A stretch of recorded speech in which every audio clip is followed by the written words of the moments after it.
If you want something, get up and order it yourself. A loud laugh broke the air as someone gestured mockingly toward the man in the wheelchair near the counter. The café exploded in laughter, some even pulled out their phones to record. The man didn't flinch. He simply kept his eyes fixed on the window, expression unreadable. 30 minutes later, 4 black military SUVs rolled into the parking lot. 6 Marines stepped through the front doors. And who was seated in the middle of the café? Welcome to Uncovered Tales, let's find out what really happened. James "Jim" Carter, 71, had become a fixture at Bayview Beans Café, showing up every Friday at exactly 2 p.m. without fail.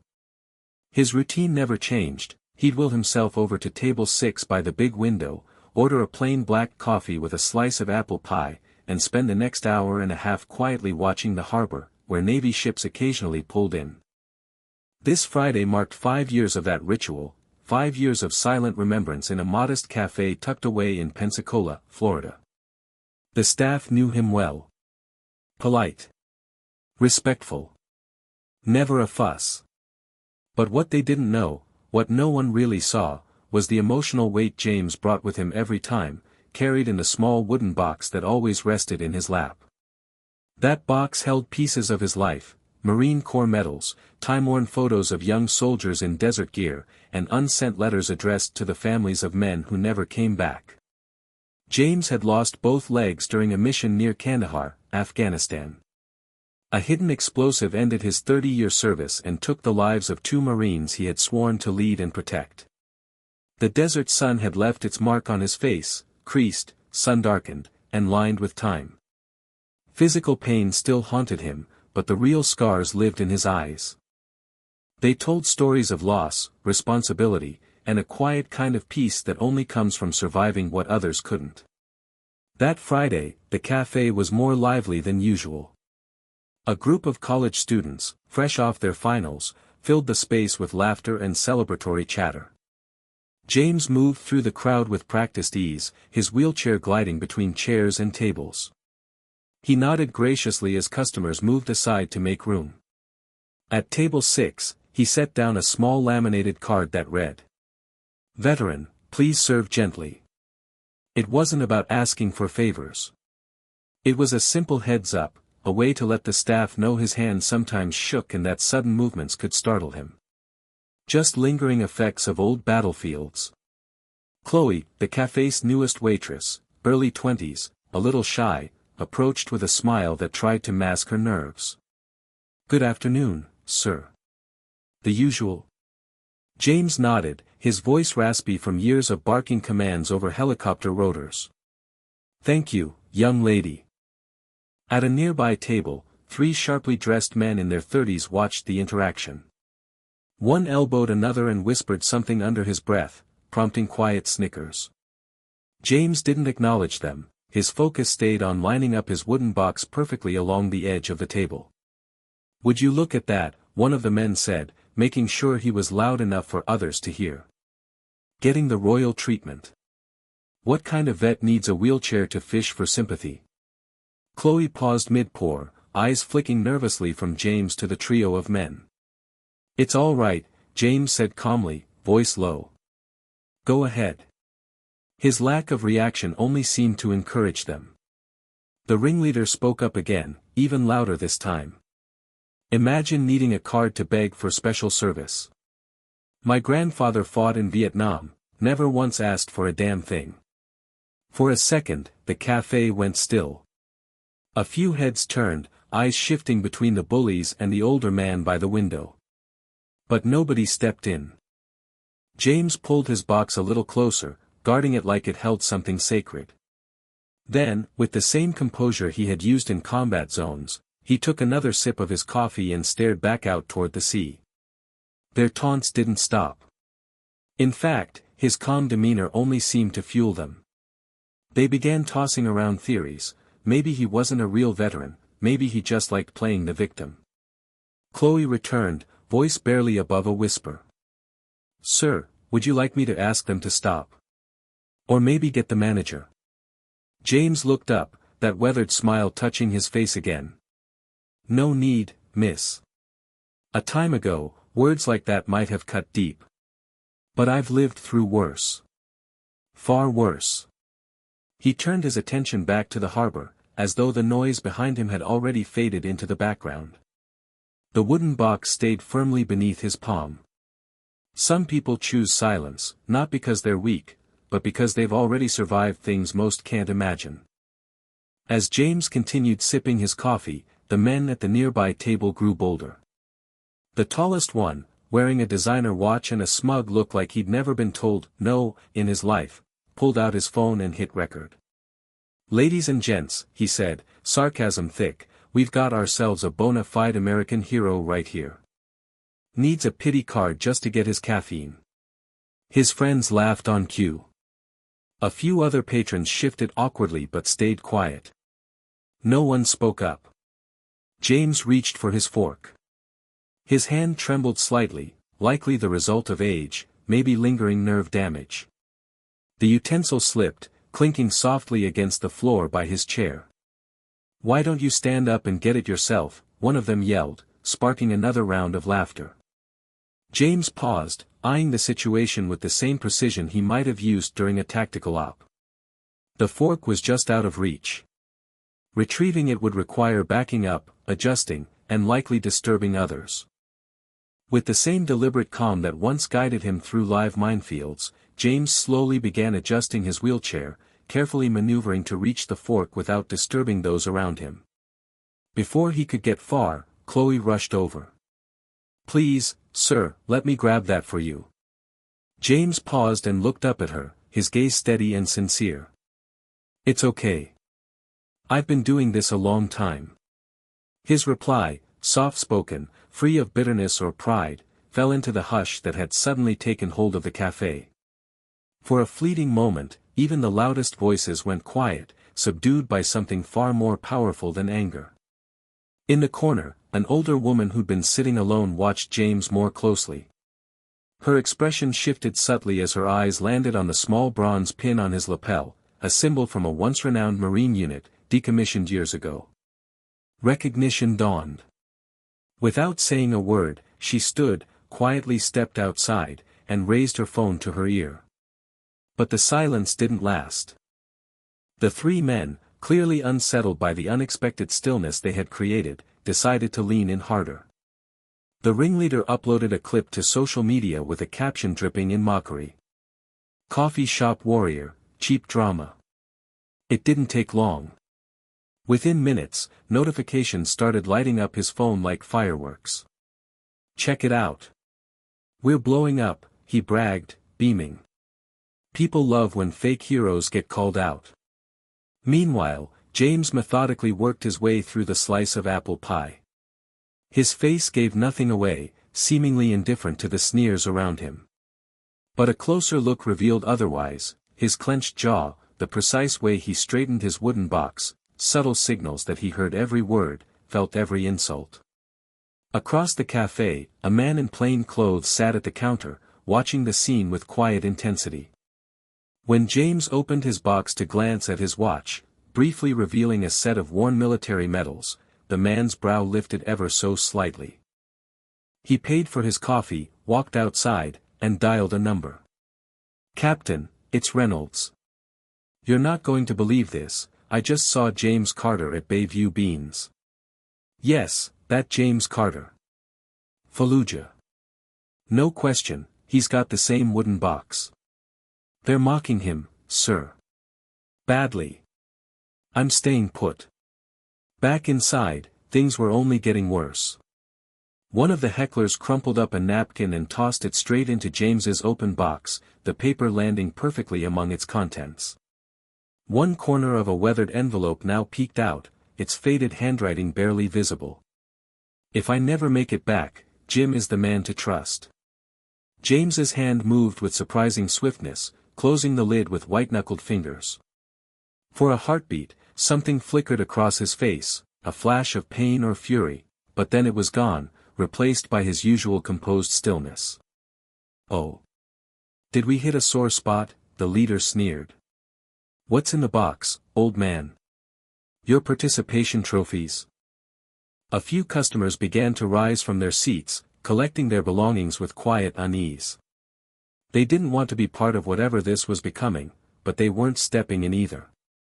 The young cafe manager hovered behind the counter, clearly torn. He looked barely older than the college kids nearby, stuck between addressing belligerent customers and defending someone whose story he didn't fully understand. James checked the time again. The face of his military-issued watch was scratched and scarred, worn by years of use in places most people would never see. 3:15 p.m. 15 minutes remained in his personal ritual, and he showed no sign of cutting it short. Sensing her chance, Chloe brought over a fresh cup of coffee, her voice barely above a whisper. "You always come here at this time, why?" James looked at her, his tone gentle but unwavering. "I made a promise." She glanced nervously at the trio of men, who were now hunched over their phones, still feeding off the online attention. "A promise to who?" she asked. "To the ones who didn't make it back," James replied. "We agreed, whoever survived would remember the rest. This place, it was the last American cafe some of them sat in before we shipped out." He nodded toward the window, where the view opened to the harbor. "That's the dock their ship departed from." Something shifted in Chloe's expression, understanding, reverence. She leaned in closer. "They're still watching the video, it already has hundreds of views." James didn't even blink. When you've faced real gunfire, social media doesn't exactly rattle you. Outside, more vehicles began to fill the parking lot. Their drivers didn't exit, they waited with engines humming, as if on standby. Reynolds stood by the entrance, checking his watch now and then, his posture that of someone waiting for orders to be carried out with precision. Back inside, James sat motionless at the window, as if the storm behind him didn't exist.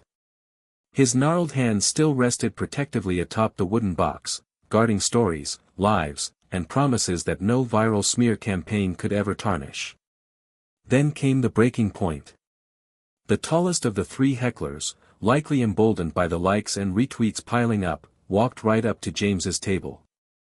He leaned in, smug grin curling across his face as he raised his voice for the entire cafe to hear. "You want to know what I think?" he said. "I think that uniforms from a Halloween store."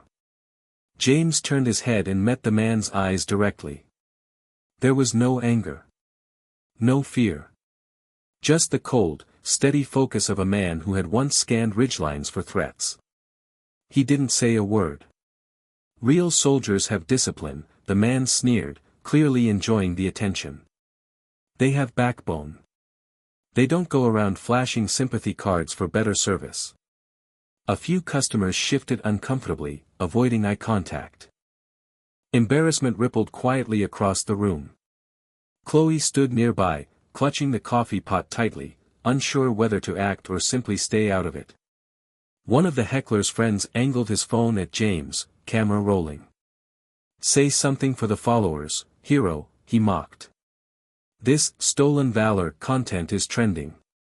James remained silent, his expression unchanged. But that silence, calm, unyielding, only seemed to provoke them further. Then the leader leaned in, hand creeping toward the wooden box like a thief testing boundaries.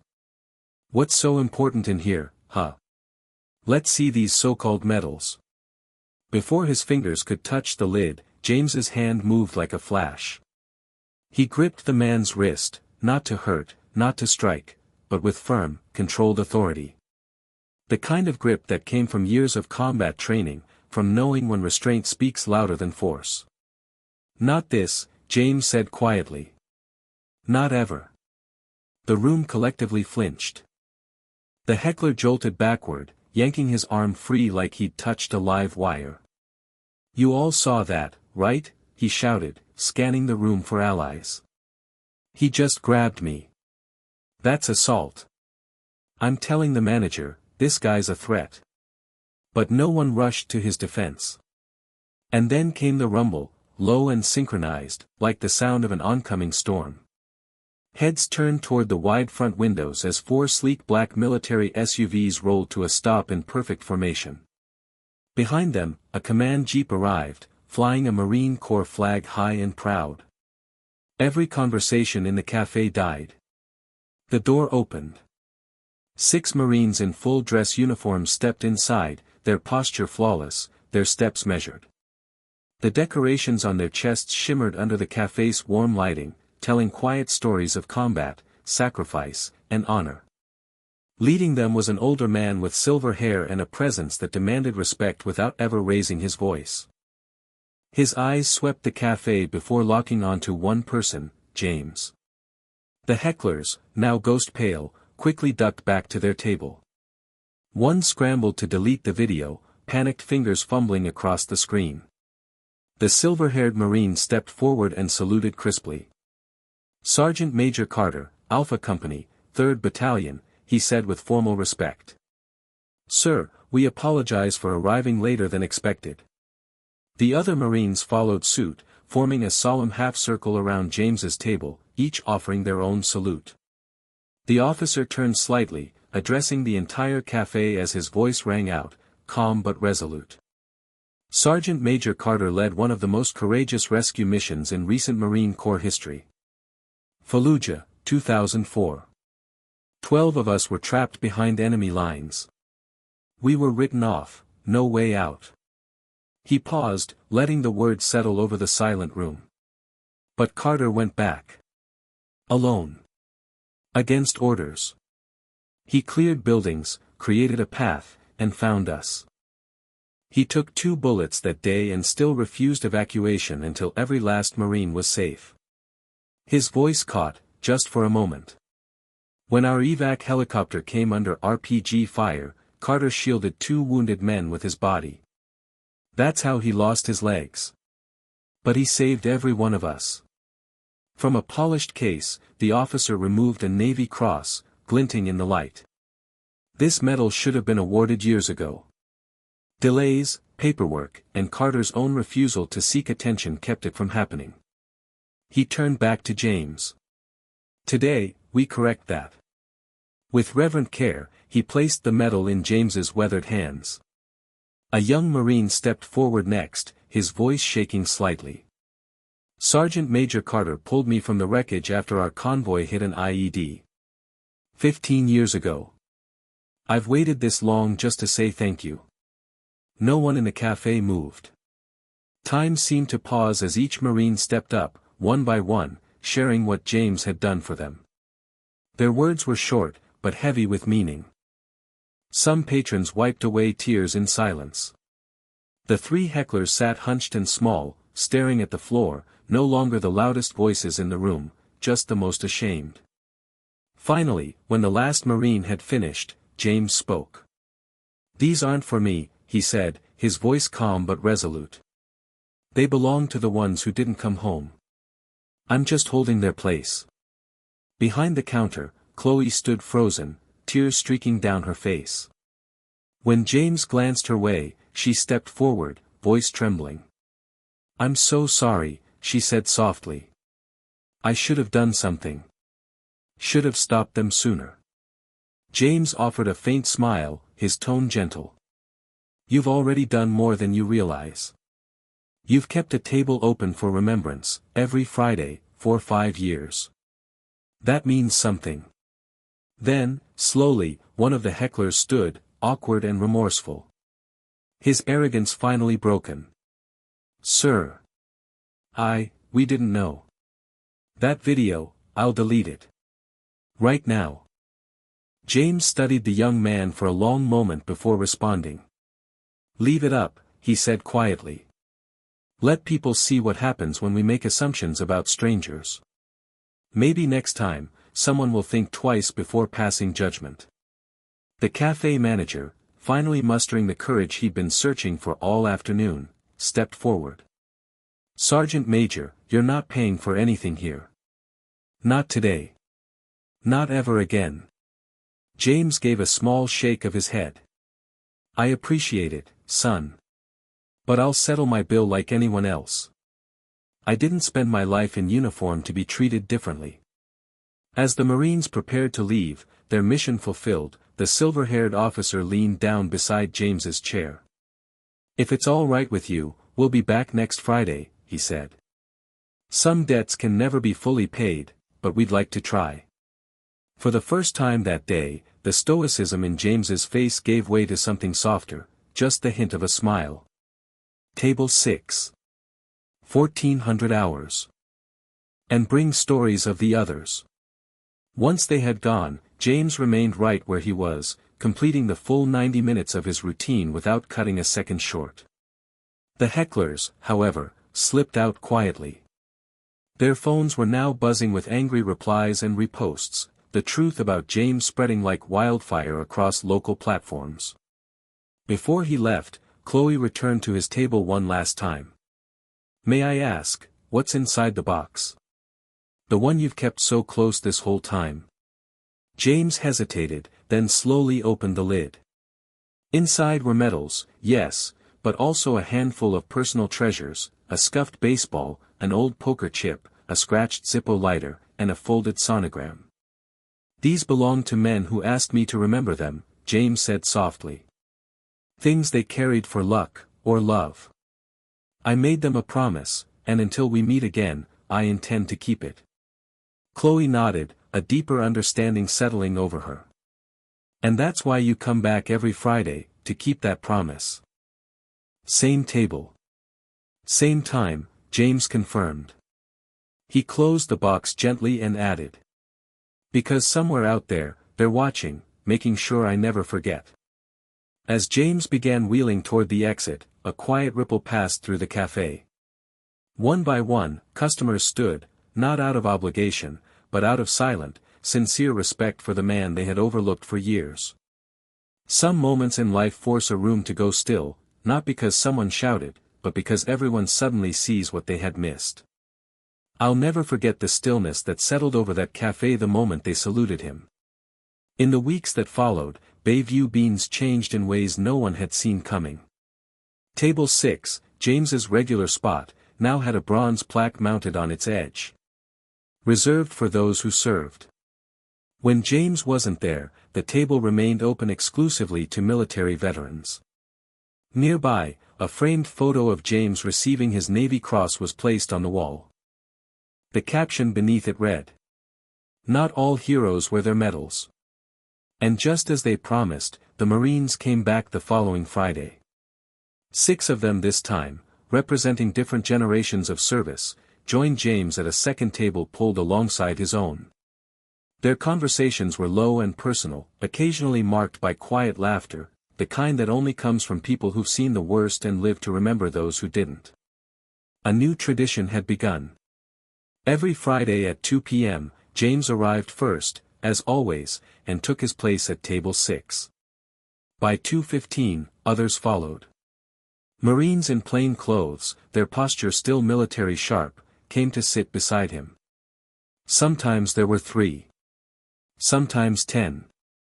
The oldest among them had served in Vietnam. The youngest had just come home from Syria. James welcomed each one without question. To him, they were all part of the same brotherhood, keepers of the same eternal flame. That wooden box never left his side. But its contents had grown. Each Marine who joined the gathering left something behind, a unit coin, a dog tag, a note, a photo. One by one, they entrusted James with pieces of their past, knowing no one would guard them more faithfully. Chloe, the young waitress who had once been too scared to speak up, requested to work Friday afternoons permanently. With her guidance, the café introduced a suspended coffee program. Patrons could pay in advance for a veteran's meal, leaving handwritten notes pinned to a board by the register. Coffee for the next veteran, with gratitude. Lunch for someone who served, in memory of my grandfather. As for the 3 hecklers, they never came back. The video they had meant to shame James, left online at his request, took on a life of its own. Shared by veterans groups, families of service members, and even in training seminars, it racked up millions of views. What was once meant as ridicule had become a lesson in empathy.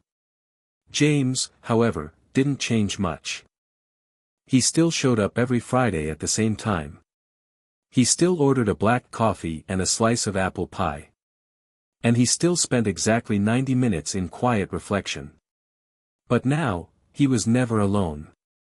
On her personal social media page, Chloe shared a reflection that struck a chord far beyond her small circle. I saw justice arrive, not with shouting or confrontation, but in a silence so powerful, it made an entire room rise to its feet. An older woman who had witnessed the events that day later spoke to a local reporter. I used to think he was just a quiet, lonely man sipping coffee by himself. Now I realize, he was a fortress we never took the time to notice. But perhaps the most touching shift came 6 months later. James finally agreed to sit down with a local school group working on a history project. After years, decades, of keeping his service quietly to himself, he opened up. He didn't tell tales of glory or battle. Instead, he spoke of friendship, sacrifice, loyalty, and the burden of remembering those who never made it home.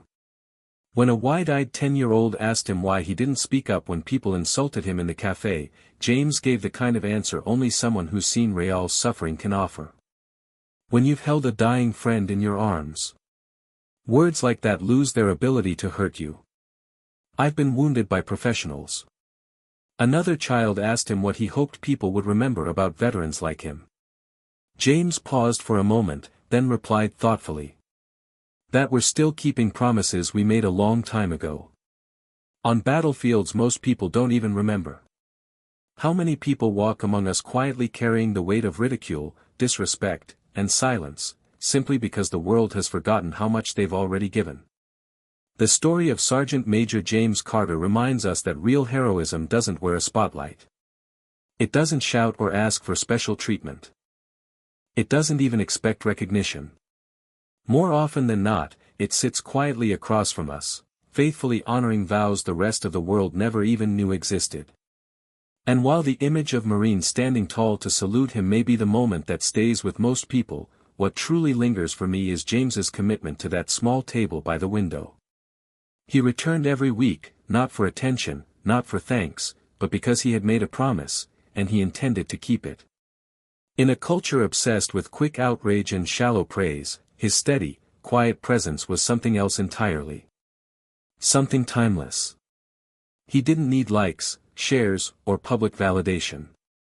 His worth had already been defined, in deserts, in silence, in sacrifice most of us will never fully understand. If you know someone like James, someone who carries invisible scars and keeps sacred promises, write their name in the comments. Let them be seen. Don't let them disappear into silence. There's something powerful about that small wooden box James guarded so fiercely. In a way, we all carry something like it, hidden stories, private pain, memories that rarely see the light of day. So before we judge someone, before we whisper, roll our eyes, or make assumptions based on how someone looks or moves or dresses, maybe we should pause. Maybe we should remember what happened at Bayview Beans. Because sometimes, the quietest person in the room is the one who has given the most. Some stories can't be fully honored in a lifetime. But as long as someone remembers, they're never truly gone. Uncovered Tales is here to make sure they're not forgotten. In a world that grows louder every day, we'll keep listening for the quiet voices, the James Carters, whose courage lives in the spaces we almost missed. The ones who never asked for recognition, but whose lives quietly shaped the people and places around them in ways we're only just beginning to understand. Subscribe to Uncovered Tales, where honor still matters. We told their story. You gave it meaning. Thank you.